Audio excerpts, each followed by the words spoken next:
How's it going, everyone? Brad here. Welcome back to another update episode on the Sober Motivation Podcast. On this episode, we've got DJ and Jason. Incredible stories. Thank you so much, guys, for jumping on here and sharing the updates with us. It's been incredible with the update series to hear how people's lives changed and how giving up alcohol and substances once felt so impossible. Like we would just live our life knowing we have a problem, but being okay with it in some sense and just kind of continue on. And then people give themselves a chance, put in the work, and their life completely changes. So check out the updates from Jason and DJ. I really enjoyed these chats. Love these guys so much. Now let's get to it. Welcome back to another update episode. Today we got my good buddy Jason with us. Jason, how are you? I'm good, brother. How are you? Thanks for having me. Yeah, man, I've been excited to get this on the calendar for a bit to connect with you. I mean, give us a quick snapshot of where things are at. I mean, we first connected on the podcast, feels like years ago. Yeah, I shot my shot with you at 6 months. I was like, hey, man, can I get on the podcast? It's been 6 months for me, and it's been transformative. And kudos to you. You responded. You're like, yeah, let's grab a spot. And we've been buddies ever since. But it's been great, man. It's been... I say it all the time, but I've made a few good decisions in my life, but this one was by far the best. Yeah, which is so interesting too. A lot of people share, like the first big mountain to climb was maybe giving up to drinking, but we had no idea and couldn't comprehend necessarily all the other benefits that would come into our life because of making that one decision. It's choosing to walk away. What are some things you've noticed in your life that really picked up speed when you quit drinking? Jeez, dude, everything, everything. It's unbelievable. All of the attention, energy, and focus that I was putting on drinking, what I was going to drink, how much I was going to spend, who I was going to drink it with, where I was going to drink it with. All of that took time and energy, and having all that time and energy back has been crazy. So for me, I stopped drinking like a year after I purchased my company that I was with for 22 years. And that first year of ownership, I was still drinking. And I just wasn't as sharp or on the ball as I wanted to be. And I had two young kids who are now 3 and 5. So I'm a new owner of a thriving commercial construction company, trying to keep all these balls in the air. I have 2 little ones at home. I have a wife, I have family, friends. I have my health and wellness, which is important to me. I was trying to balance all that. And it was just, the drinking was just like this huge impediment that I had wanted to stop for the longest time. But all of the aforementioned reasons that I just brought up are really what pushed it over the top for me. So all of that time, energy, and the resources I was putting into the drinking, I transferred over to my health and wellness, my business, my wife, my children. And it's been incredible, man. Like the thing that's most mind-blowing to me that I try and relay to people that I know that are trying to quit is like, you are going to, at least for me, I can only speak for me, but I am so much more motivated. I have so much more ambition. I have so much more discipline. I have so much more drive. And it's not by happenstance that the last couple years of me quitting drinking has sent my life into orbit. It's been progressively better each year. The last couple years, on New Year's Eve, I kind of ruminated on it and would think how the hell is next year going to get better? And it has, year after year. And it's just because I'm not dragging around that anchor that I was dragging around for way too long. Yeah, the gift that keeps on giving. So true. Yeah, bringing up the construction background too. And that's a tough one, I think, for a lot of people. What's your experience being, in that, and sort of, any message for people that are kind of in there, doing that and maybe getting sober? Yeah, so that's my entire world that I've been around for 25 years. So I'm 44. I started at my company at 19, pushing a broom while going through college. Bought the company 22 years later, have owned it for 3 years. Being surrounded by that stuff is all I've ever known. I remember the very first time that I stepped on a job site. We were building a building, and I was upstairs on the second floor sweeping out, and lunch break came, and everybody ran out to their vehicles, and I decided to eat lunch in the building. Well, at one point, I look out the window and I see two different guys who were known alcoholics, but two different guys with coolers right between their seats, the front seats, and they're just drinking. At one point, I watched a guy kill a 6-pack, and this is something that this guy did all the time. He was a finisher, so he installed spackle and prepped walls for paint, and he was just a known alcoholic. And I watched him kill a 6-pack, come back in and work. I watched a guy do a line of Coke off a hood, and it's like, and I'm in commercial, so it's a little different. Like residential, it's been my experience that it's a little more rampant because I have to be in occupied office buildings, doctors' offices, these sorts of things. So oftentimes we work in occupied buildings. A typical job for us might be on the 4th floor of a skyscraper where we're building a whole new office. So there's definitely drugs and alcohol, but you do have to keep it together because you are amongst, the working folk, professionals. But residential, if you're building a house out in the woods, forget it. I mean, it's no holds barred. But so that's just kind of all I've ever known. And every day after work, guys were going to the bar. And what I realized at the time in my late teens was most of the guys that I was surrounded by were middle-aged, out of shape, divorced, or did not like their wife, and alcoholic or drug, and ate like shit. And it was like, dude, if I stay on this path, like this is going to be me. Now, thankfully, what buoyed me from diving into that right away was that I did always care about my health and wellness. Like I from a young age, I knew that when I exercise, I feel good. So that just became kind of addictive to me as well. So like, if I wasn't vain and I didn't want to be that out of shape 50-year-old, I 100% would have dove into that because that's what's all around me.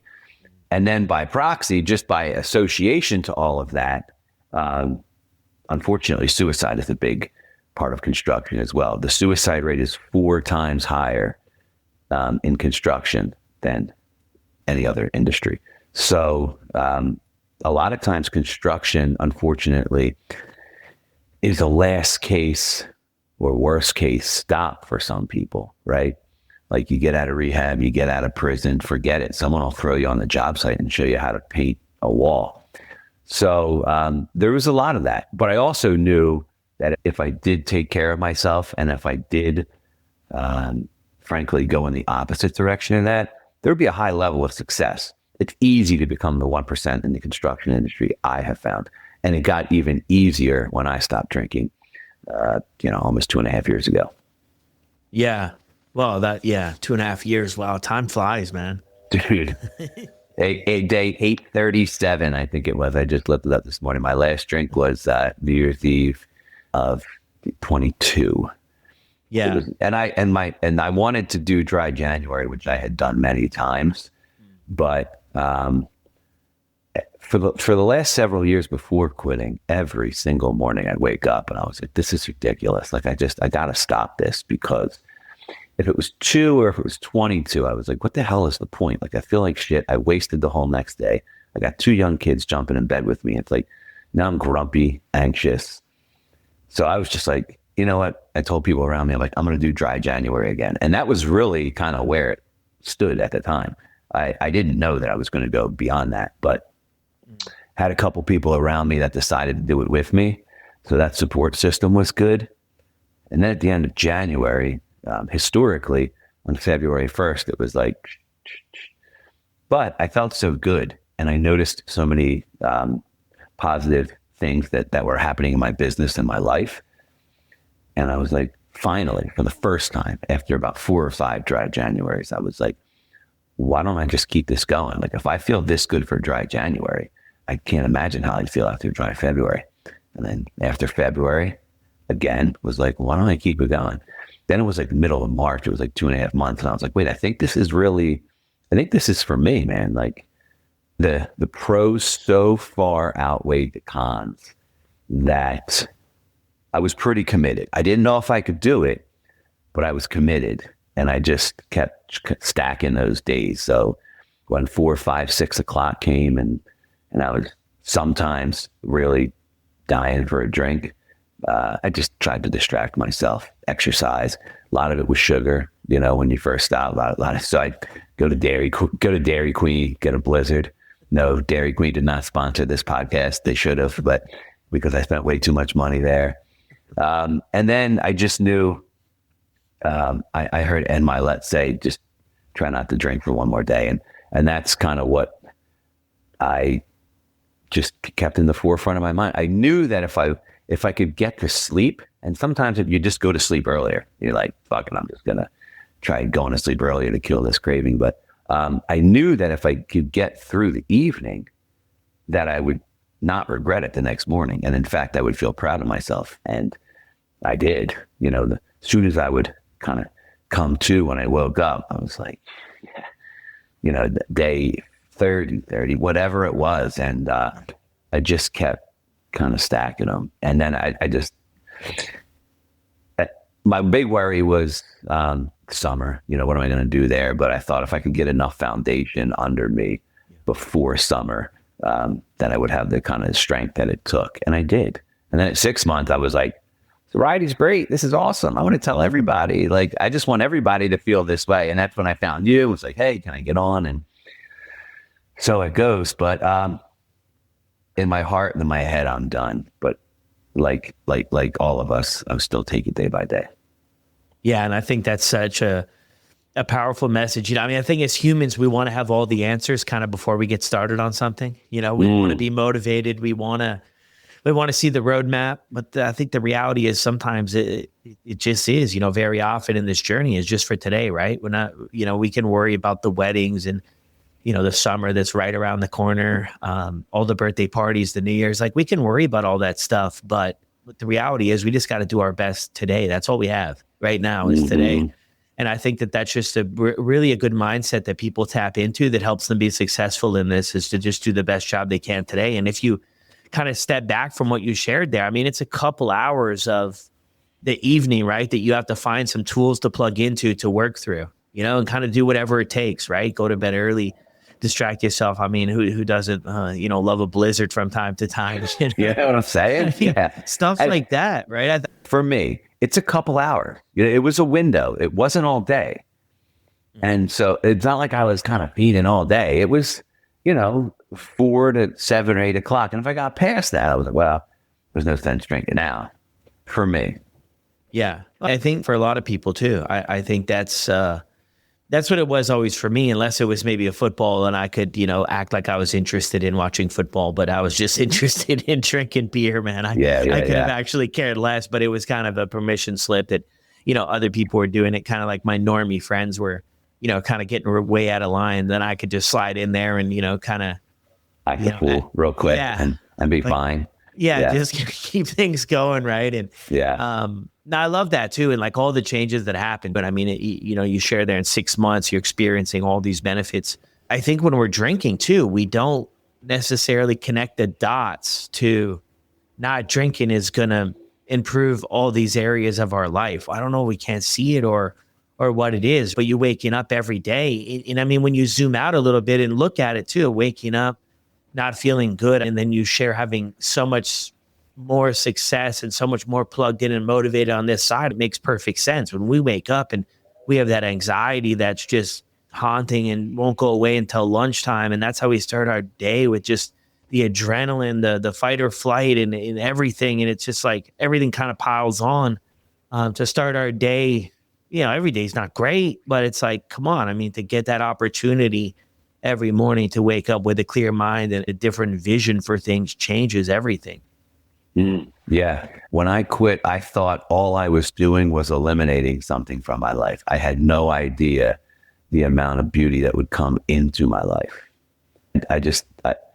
That's not something that that I was privy to or even really heard people say. You know, when you think of quitting drinking, you're thinking, okay, I'm going to go along in life and now I'm just going to stop drinking. Well, how am I going to deal with my childhood trauma? How am I going to deal with my PTSD? How am I going to deal with my work stress? But you find ways, you find what works for you. And for me, it was really dialing in on my personal development. For some people, maybe it's finding their community, community is a big part of that. I'm a little bit of a lone wolf. So like the beauty of connecting with you is that, I could be a recluse to get through my journey, but then still plug into the community and listen to the podcasts and read. And so definitely surround yourself with like-minded people. And something that I tell everybody who asks me kind of how to do it or what it's like in the beginning, I always pull something that you told me almost 2 years ago was when you tell somebody that you're not drinking, if they applaud you or congratulate you or think that's great, those are your people. And the people that peer pressure you or wonder why you're doing it or tell you, come on, just have one, or what are you doing? We're in construction. This is what we do. Be a man. Those are not your people. And that was something that you said the first time I was on, that, dude, every single time I tell somebody or they ask me, I'm not running around telling people. And I'm still cognizant of how they respond. And I still hear your voice telling me that.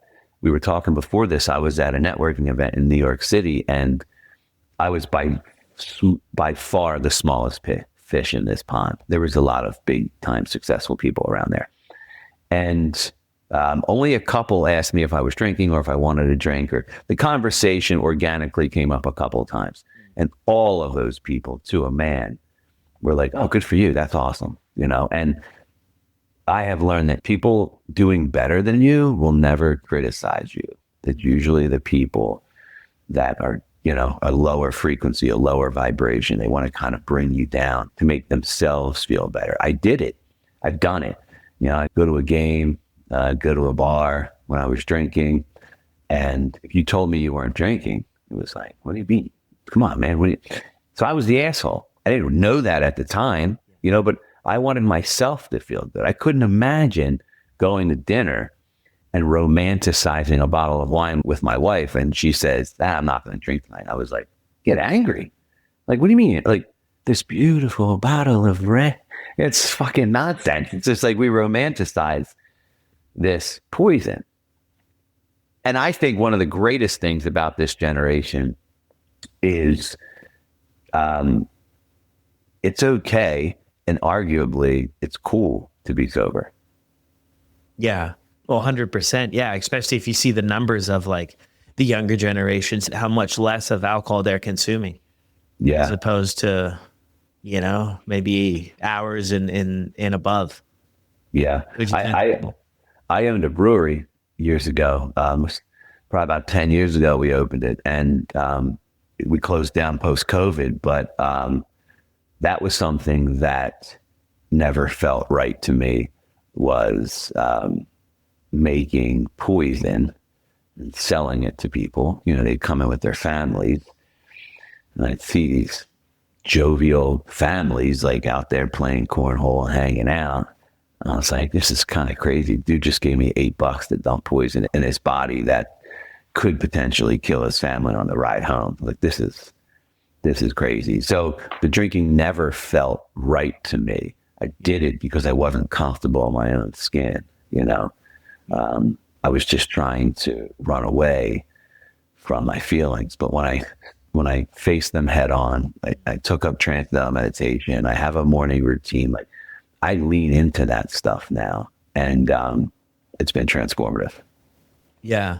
I love all of that too. But back when you said like the biggest fear when we quit drinking is like what we're giving up, and it's like, it's such a, from where I sit now, at the time it was overwhelming, but it's such just a limited belief we have. It's just a limited belief that we have, that if we give up drinking, well, there goes the fun, there goes the connecting, there goes all of these things in our life. But what we gain from it is enormous. Like if we plug in, if we do the work, right? I mean, Yes.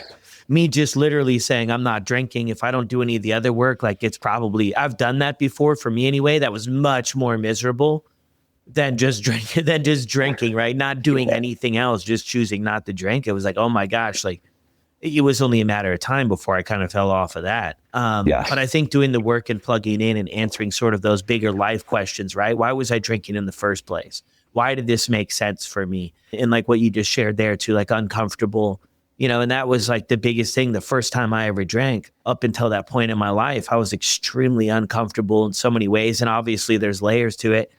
And I'll never forget it at that first party, man, when I just popped open that cooler and they had this juice mixed up. I mean, I was on top of the world, man. I felt comfortable for once talking with everybody, making connections. And I was just like, man, where have you been my whole life? This is what I was looking for. But that doesn't last, like that, the novelty of that all wore off, and it took more and more. And it just became extremely miserable to where I just wasn't enjoying it, although I didn't know what else to do. Yeah, that's true. When I think about the very first time that I ever drank, it kind of makes me feel quite emotional because I honestly hadn't thought about it in, I don't know, 25 years or something. But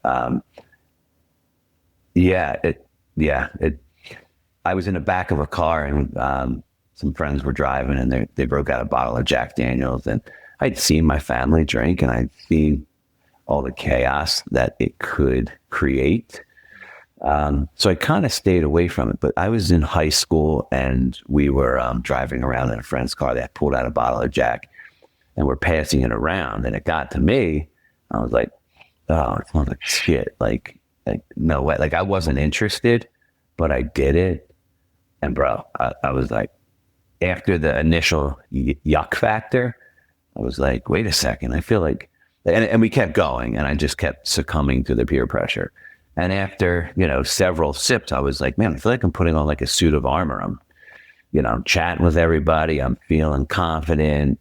And it was just all false. You know what I mean? Like for the first time, I didn't have to worry about my childhood trauma, or I didn't have to, I didn't care what I appeared to be like to other people in public. And that was dangerous, dude, because it just got worse from there, and that wasn't me really. You know what I mean? Like that was not me. Like I was, because I got mean, you know what I mean? Like I became the mean drunk who would black out easily. And that's not who I am at all. And it was tough. I had a lot of people be like, dude, you are someone different when you drink. But I just kind of took it as like a badge of honor. I don't know, like, well, that's just another mask that I put on. Just fucking deal with it. And I was just causing chaos around me and screwing up relationships. And it all started because A, I thought I wanted to fit in and be cool. And then B, it was like, this makes me feel good, but not everything that makes you feel good is good for you. Well, yeah, that's the truth, man. Yeah, it's, a lot of it too, man. I look back at my story and I'm like, a lot of it was timing, man. It kind of came into my life at, weird enough, man, the perfect timing. I think I was on this quest, as a teenager to find a way to escape what I was going through, like to escape all of the noise and all of the insecurities and not feeling good enough and everything else. And, when I plugged into alcohol just at the time, it just all made sense. It all made sense. It checked all these boxes, and sort of the weight of the world, I just felt it kind of fall off my shoulders. And I think it does that for a lot of people. And then I think there's guys like us and people like us to where we're just looking for more, man. And the longer we keep alcohol in our life and reach for that easy solution, that cheap solution to what's going on internally, the more we get accustomed to it. So the less we plug into these other things. That was my situation anyway. I wasn't plugging into therapy or to mindfulness or to anything else that was productive. I was just like, well, I just spent $5 and it all kind of gets washed away. And I didn't really plug into other stuff, and that's why I taught with people too, who are kind of noticing a slippery slope with alcohol in their life. And I'm like, look, the reality is the longer you keep it around, the more likely you are to lean on it heavier and heavier and heavier, even though that might not be the situation today. So quitting alcohol and walking away, it can be, huge benefit, massive changes. Jason, any other thoughts you have before we scoot?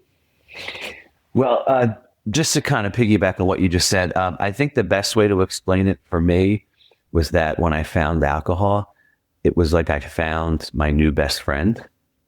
And then when I was quitting alcohol, it felt like I was losing my best friend.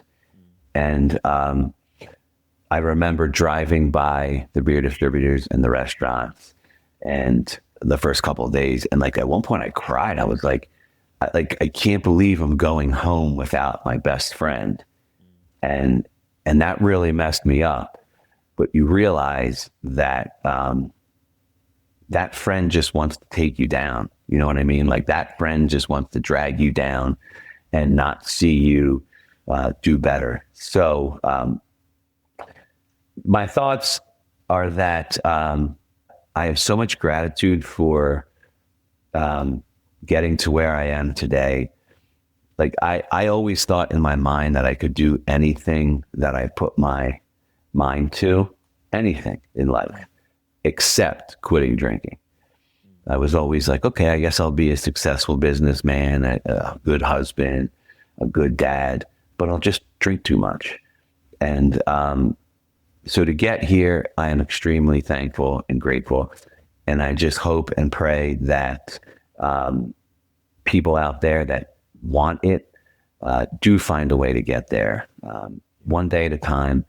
The best advice I can give, like keep stacking those days, plug into how you feel emotionally and spiritually, because you'll start to realize, while I'm losing this, I'm gaining this, and then just really focus on that. Don't focus so much on that. I know it's difficult, but as a father to young kids, I thought it was quite contradictory of me to be giving my kids rules and drawing lines in the sand on things they can eat and can't eat, things they can and can't do. But when it came to me quitting drinking, that was just a flimsy rule. I was like, well, I don't have to listen to that. But so I just kind of told myself, like, you don't drink now. That's just not something that you do. And it's not easy, but pay attention to all that you're gaining when you quit and really lean into that and do it your own way. Just find your path. But just know that it's going to get a whole lot more better and beautiful, and just keep stacking those days.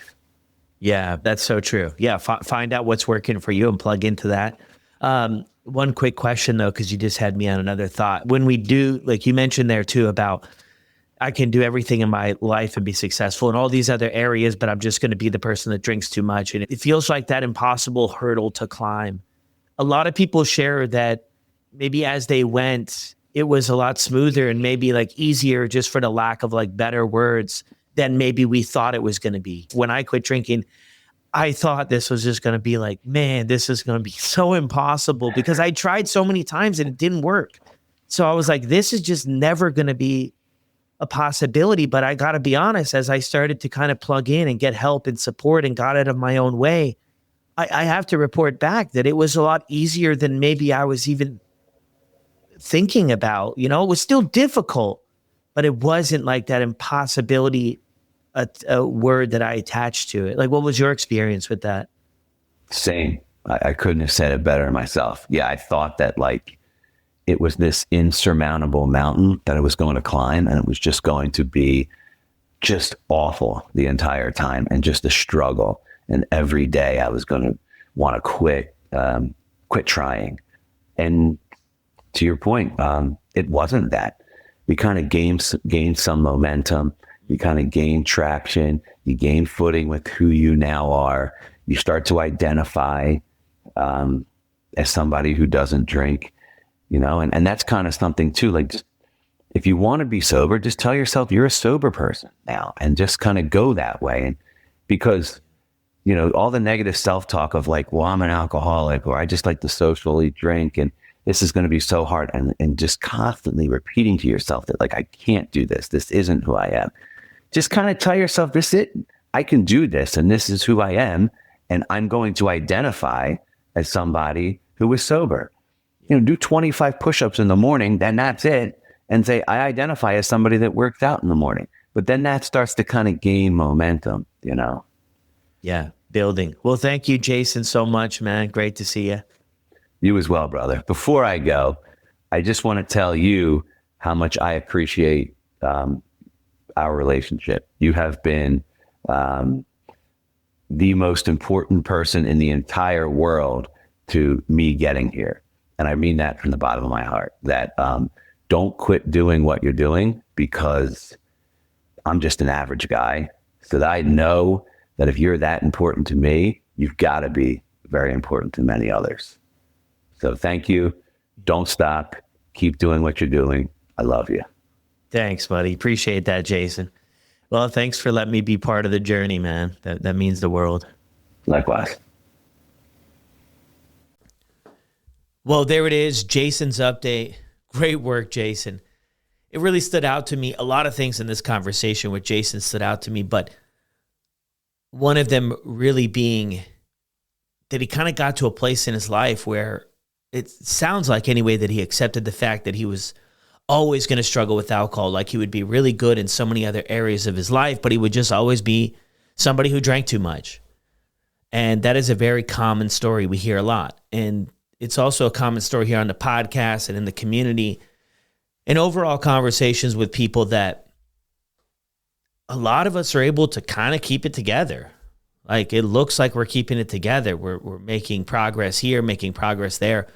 But I think it's only when we actually quit and we get that clarity, maybe 3 months in, 6 months in, maybe after the first year, that we realize we were leaving so much on the table that we just didn't have any idea how alcohol was holding us back from pursuing our goals, from showing up in the way we wanted to, for being authentic, for living with integrity, and all of our values were suffering because we decided or were deciding to keep one thing in our life.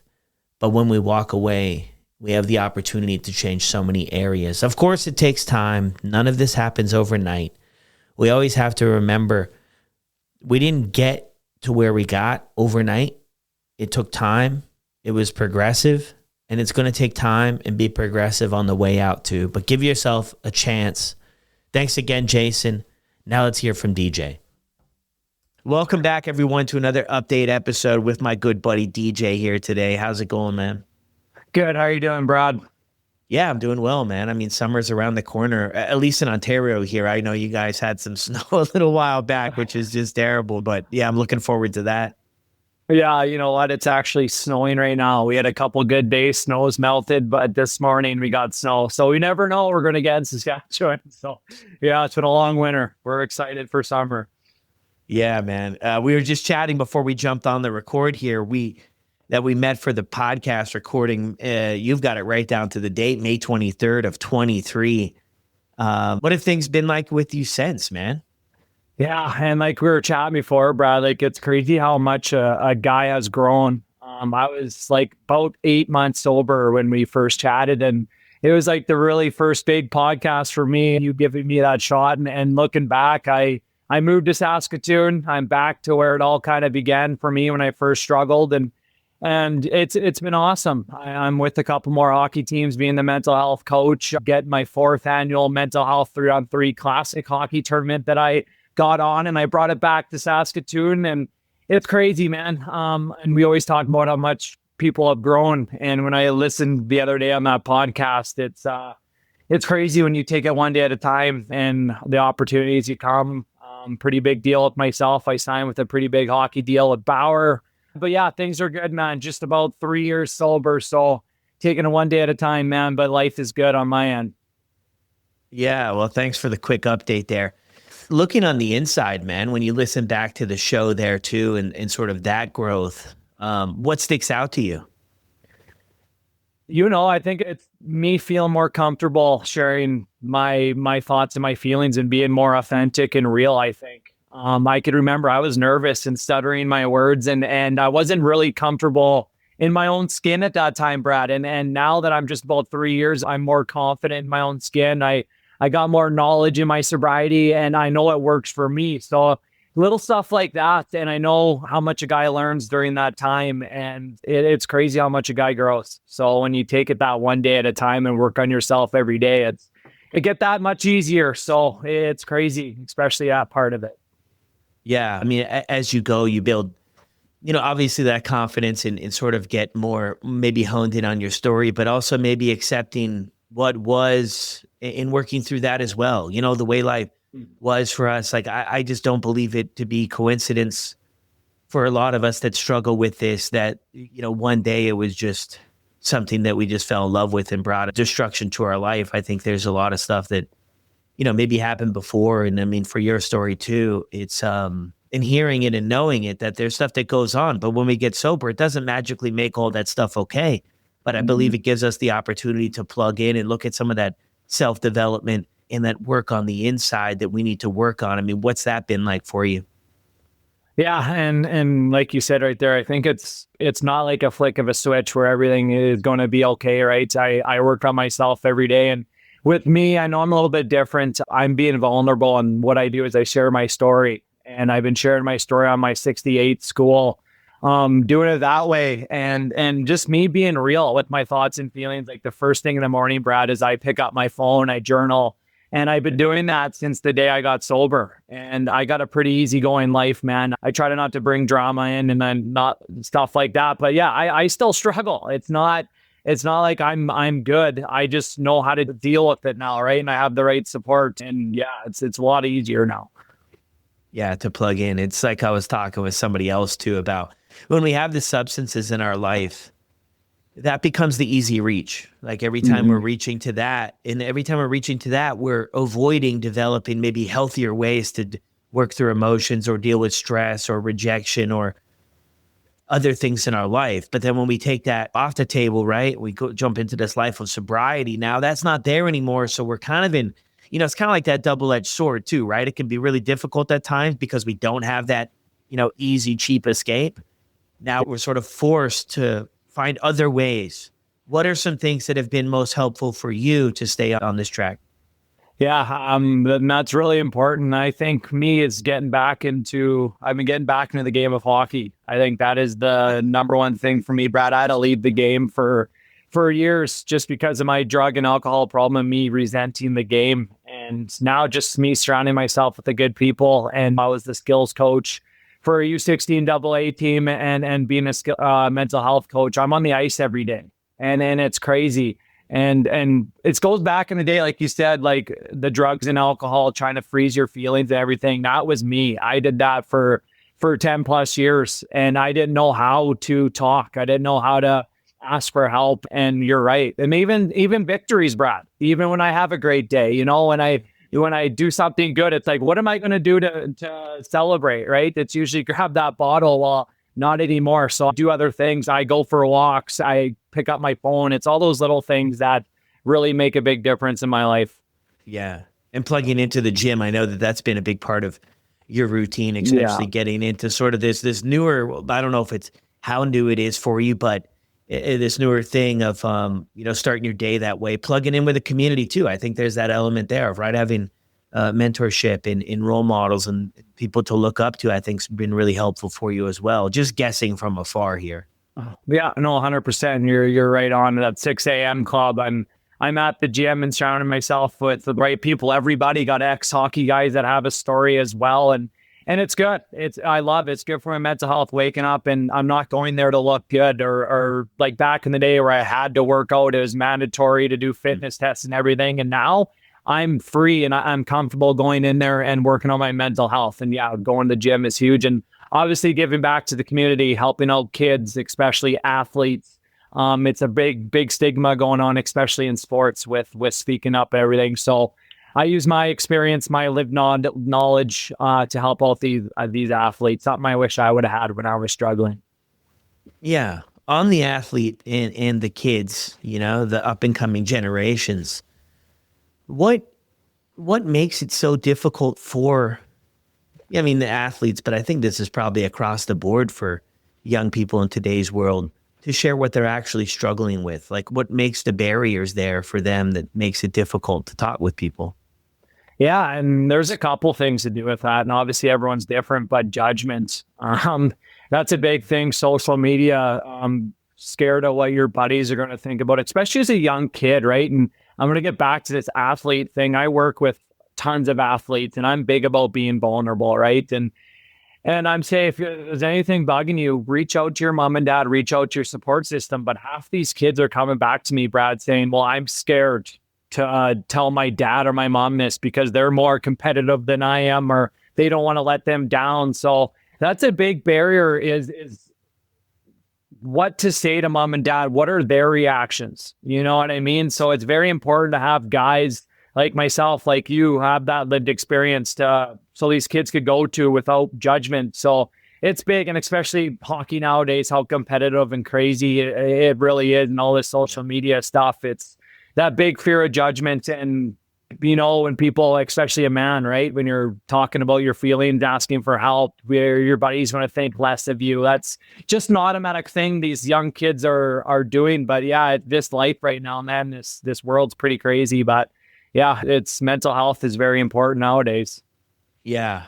I mean, thank goodness, man. I mean, growing up, my first phone didn't have social media on it. Like that just is a big wrench in the tire for people. As much good as it brings, there's also that flip side of the coin too. Things can travel really fast. We see the stories all the time about how it's affecting, young people too, and how they're learning and how they're adjusting, and just sort of, it kind of can feel like, I would guess, like somebody's always watching, and things can travel fast. So if you slip up or miss out on one thing, yeah, then it can go fast in the wrong direction. And the sad reality of it is social media really pushes forth these big shock stories or stuff like this, right? That a lot of people react to.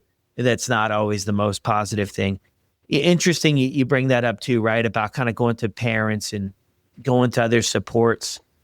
I think there's one thing to where parents are always like, they're always there for us and they'll always support us. But I always wonder sort of that example too, that we pick up on, like, are they sharing their emotions? Are they being vulnerable in their conversations and in sharing with us? Are they being vulnerable with us too? I think it kind of is that unspoken message too, about why maybe it's difficult. That's why it's great, man. You're out there sharing at these schools. And I mean, a big part of your message is like, it's okay to not be okay, but let's just have a conversation about it. So many people, even the work I do, I find are just so scared to have that, even just to have that conversation, because there's so many barriers kind of between our ears to do it.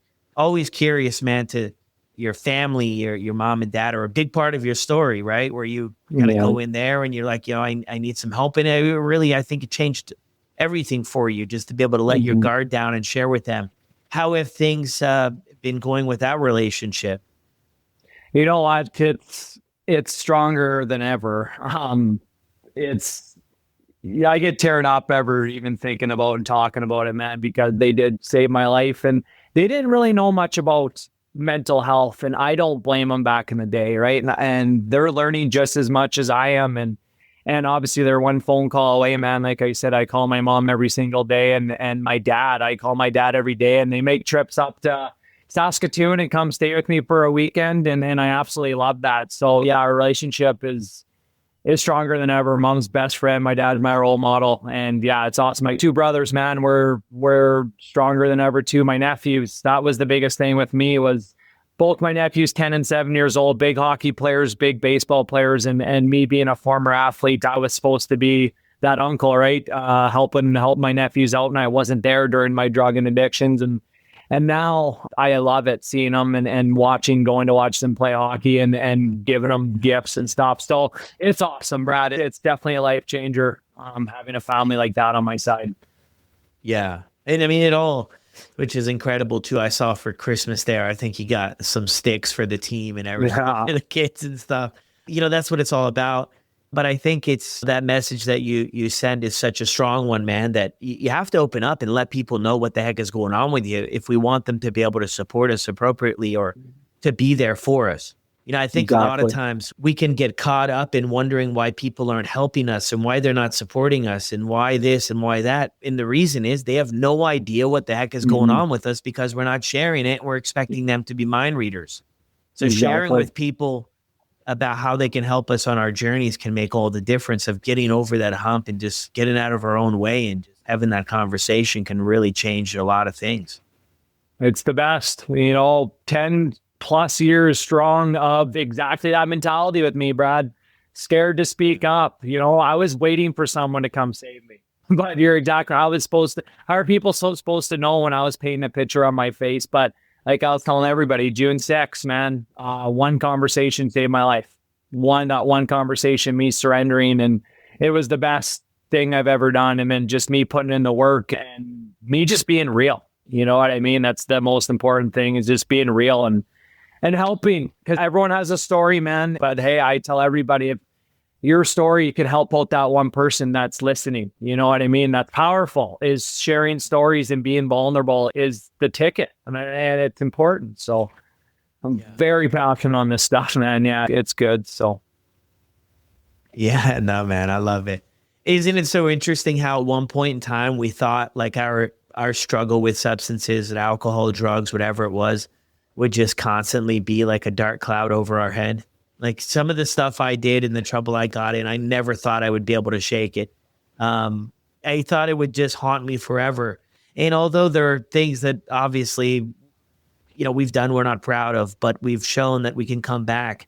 And it really becomes a massive asset, I think, to our life. It's the weirdest thing. It like flips around to where we have that mentality and that mindset now. If we were able to overcome that, there's literally nothing in our way that we can't do now. But it was one thing that felt like impossible, like literally a sober life to me felt impossible. It was outside of my understanding. But then when you get sober and you've been sober for a while, like substances, it's just like, that's impossible now to live that life. It's so strange how it shifts, man. A funny story, man. Yesterday, we're at HomeSense, man. My wife's favorite store, right? HomeSense, Winners, all that stuff, man. And so I'm sitting I came back from Home Depot with a couple of the kids. She went in with one of the other kids, and of course, kids when they're growing up, they want to be a police officer or a firefighter. That's sort of my little boy. That's what he wants to be, a firefighter. But he was talking to this police officer, and she comes out, and then they're like, "Oh yeah, we love a police officer." Blah blah blah. Long story short, she was like, "Hey, you guys want to see in the car and see all the tools, right? Really cool." She's showing them in the parking lot, the trunk and the back seat and all this stuff. And I'm just thinking about like my life, man. Where I used to be on the other side of those conversations, and I'm just like, this is wild, man. I mean, she's getting stickers of the dogs and playing cards and stuff for the kids, and they're all fascinated. They're turning on the lights, they're running the siren here in the parking lot, and I'm just like so grateful, man, for me personally, like just to not be living in the shadows, not to be living with this big secret anymore. I know. And to have made the changes, man. Any thoughts on that for your own story? Yeah, dude, 100%. And me going back and my hockey career, I was a hockey player. I wasn't known as just DJ. It was always, hey, this is my buddy DJ, the hockey player, right? And when my career was done, cut short due to my mental health, I thought the world was over. I thought I was a nobody. My identity, I didn't know who I was. I didn't know if anybody was going to like me, Brad. That's how easy that is when all that drugs and alcohol just took over my mind and everything. And you're right, it's crazy, but it's those little victories, hey?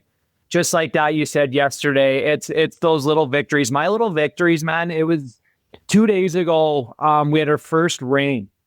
And waking up at going to the gym at 5:30 in the morning and smelling that fresh air, like, back in the day, I would still be up and I wouldn't appreciate those little things. But yeah, man, it's those little things that you appreciate, even going to restaurants and going to patios. And this is the year where golf courses open. This is where patios are opening. This is the beer drinking weather. The barbecue is opening, and that used to trigger me all the time. And now it's just like I have more fun barbecuing without having an alcoholic beverage. I absolutely love it. And yeah, it's crazy how much time you work on yourself. And now those substances that you thought you needed your whole life, that you needed to get by on, is in the back burner now. So yeah, it's good sober, man. I got, all this opportunity and I got my life back. I tell everybody I got my life back because I am being real. So it's good, man. Yeah, those wins, man. All those wins add up. And now you mentioned too, you're back in the big city and Yeah. hosting your tournament too. Shedding light on your story, and you bring in other people too, other speakers as well. I'm hoping someday I'll get the invite, man, to be a part of the big tournament. Yes, you will, man. You have to. Honestly, it's great. And like I said, it all came from a little idea. I wanted to give back to the hockey community. And yeah, 3-on-3 got mental health with people lived experiences, former athletes, non-athletes come in and share stories, the 7 to 16-year-olds. So it's nothing but fun, man. With something I wish I would have when I was younger. We got tunes blaring during the games. We got professional play-by-play announcers for the kids. We got customized jerseys, swag bags, prizes, and yeah, it's tons of fun. So yeah, we got to get Big Brad to come out. It'd be unreal. Come to Satsky, man. It'd be awesome. We've been talking about it for how long? So years, man. And it's an incredible thing you're doing there. Just moving towards wrapping up, man. Is there anything that you want to mention that we didn't chat about? I think we kind of attacked everything, Brad. I mean, just kind of from me to you, man. We first met, what was it? Yeah, two years ago in May there, and you're kind of one of the guys we stuck together, right? So you're a guy called, we tried to do our Monday phone calls and stuff. So it's crazy. The people that you find during your sobriety, I'm big into that, right? You can't get sober by hanging out the same crew. We talk about that all the time, right? And I had to do that. I had to go down my lonely path. I had to leave my buddies behind and to leave room for the right people that want to help you grow. And Brad, you're one of them, man. And I just want to say thank you, dude. And then life is good, dude. So you meet the right people when you're on that sober journey, man. So anyone out there who is struggling, it is okay to not be okay. I always say it. It is okay to be sad. It's okay to be mad. It's okay to have a bad day, but pick up your phone and talk about it. So yeah, that's appreciate it, Brad. Everything you're doing, man. It's awesome what you're doing too. So thank you. Yeah, beautifully said, man. Yeah, and thank you too, dude. I always look forward to a good chat with DJ. One of these days we'll get together. It's so powerful too, man, that just asking people for help, just reaching out and talking to the right people. But I find a lot of value in what you just said there too, is I think at times people get on this journey of sobriety, but they have reservations, man. They're wanting to keep things in their life that don't serve them anymore because sometimes, not sometimes, a lot of the time, I think it's easier to live comfortable and know the outcomes, even if they're detrimental and destructive, because the fear of the unknown is a real thing. But I love that you brought that up, because I believe that we do have to let go of things of the past, because the cup can only hold so much water. And if it's filled with everything that was, we're not going to be able to find out what's to come. We're not going to have room for that, for the new friendships or the relationships, the opportunities in our life, whether it be career or whether it be personal development. If we hold on to that old belief system that's kept us stuck, we're not making room for what's to come. So I think that we can relate to in so many areas is there's some things that we have to let go of. Do you have something, Brad, that besides obviously people, do you have anything that you could share that you had to leave behind that was hard? Dude, I mean, I was kind of forced to leave everything behind, except for myself, right? But I mean, limiting beliefs, of course. I mean, I always leaned on that story I told myself. I mean, I failed every test I ever took, and I graduated high school from a rehab. I mean, I went to the psych ward for, different things at UNC Chapel Hill a couple times, and I was a convicted felon at 18, 6 times, and getting convicted felon again at 22, and I started getting in trouble when I was 16 and on probation. I mean, you name it, buddy. I mean, it was limiting belief after limiting belief from real world circumstances. So of course I didn't think I was gonna, amount to a whole heck of a lot. Yeah. How long did it take you to get over that? Like, I know it's like, do you remember a time frame where you finally started accepting Brad of who you are in your past? I mean, I'm still working on it, TJ. Yeah, for You sure, know, for sure. as life changes. But I mean, I think when I started to surround myself with the right people that believed in me, you know, after I went back to college and I started working with people struggling with addiction, and I started to kind of find my purpose and my value in other people who valued my opinion, even though I didn't have a bunch of letters behind my name. You know, people that Mhm. were like, hey, you know, I mean, your experience is important. Your experience is beneficial to other people. You could help people. And I started to really connect with people, you know, on a different level. It wasn't maybe based on superficially what I thought relationships were. Like I Mhm. thought the way I was going about friendships and relationships was just completely wrong for so long, you know, but I didn't know better. It all comes back to like, you only know what you know, man. You know, you Mhm. think you know a lot, but the longer and longer I'm kind of around, and every day I realize I know less and less, you know? So it's Which is like, kind of a good thing, yeah. So, I mean, I think it was you a know? gradual process of kind of the rebuild, right? One foot in front of the other, scraping my knees along the way, taking chances, you know, things not working out, but not quitting, you know? So it's like Yeah. they were in some repeat, but I had to do a complete rebuild, you know, from basically nothing. When I Mhm. moved back to Canada, I got put on a plane and I had a cardboard box with cards from my grandmother, my parents, like whatever. That's all I had. That's all I owned. I didn't even have shoelaces in my shoes. And they were like, yeah, Yeah. you're going here, you know? So it was like that forced. I didn't have to. I mean, in a lot of ways, it was a blessing though, DJ, because I didn't have to worry about talking to buddies. I didn't have to worry about Mhm. how I was going to figure it out in this small town, and I didn't have to figure it out. So like at the time, it was like, oh my gosh, this is the worst thing that ever happened in my life. But when I look back now, I was like, thank gosh, that was the best thing that ever happened in my life. I wouldn't change it Yeah. for a thing. I would do it all over again if I could end up where I am today. You know, it's but sometimes when we're in the thick of it, we can't see where we're going to end up. But we have to trust the process that if we keep putting one foot in front of the other and making the right choices, that we're going to end up in a good spot.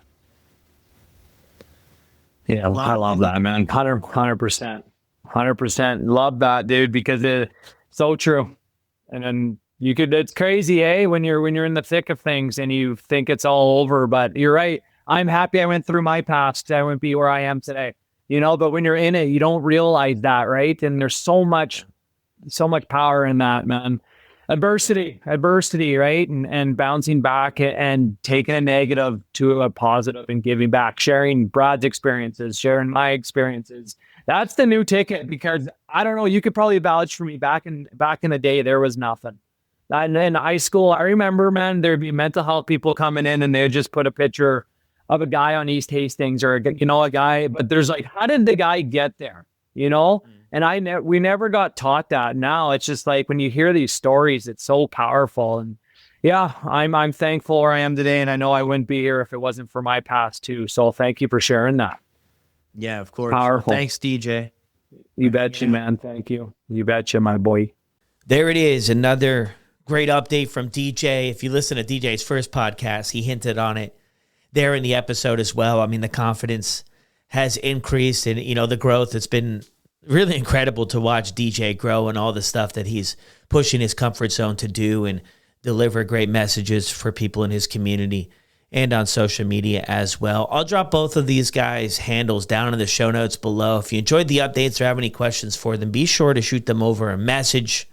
Thank you again so much. And for everybody out there who's struggling and you just can't seem to get some traction, or things aren't making a whole lot of sense right now, the biggest thing is to keep it simple, reel it in, and just do the best job you can do today.